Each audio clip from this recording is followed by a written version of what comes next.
Une huître de plus de 2 kg découverte dans le Finistère et la Lune encore plus riche en eau que prévu. Voici le flash de la curiosité proposé par la rédaction de Ça m'intéresse.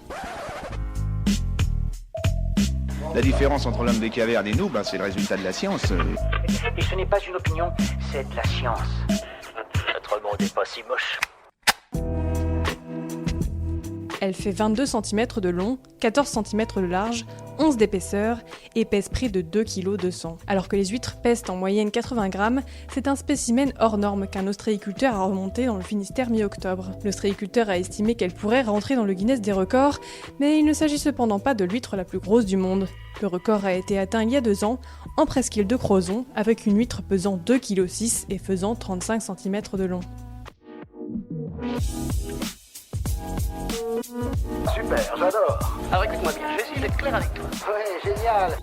2 études mettent en lumière la présence d'une grande quantité d'eau sous forme de glace dans des microcratères de la surface lunaire, appelés pièges froids. Au total, près de 40 000 km² d'eau serait présent sur la Lune. Cette eau proviendrait en fait de la chute d'astéroïdes sur l'objet céleste il y a plusieurs milliards d'années. En percutant la surface lunaire, les astéroïdes auraient éjecté des molécules d'eau qui seraient restées piégées dans des cratères. Toute la question est maintenant de trouver un moyen d'extraire cette eau dans l'optique de faire de la Lune une sorte de station-service pour les astronautes de la future mission sur Mars. Une option qui coûterait beaucoup moins cher que de ramener de l'eau directement de la Terre. Voilà, c'est tout pour aujourd'hui, on se retrouve bientôt pour un nouveau flash. En attendant, vous pouvez retrouver tous nos épisodes sur les plateformes de podcast Spotify, Deezer et Apple Podcasts. Voilà. Il ne reste plus qu'à vous remercier de votre attention. Au revoir.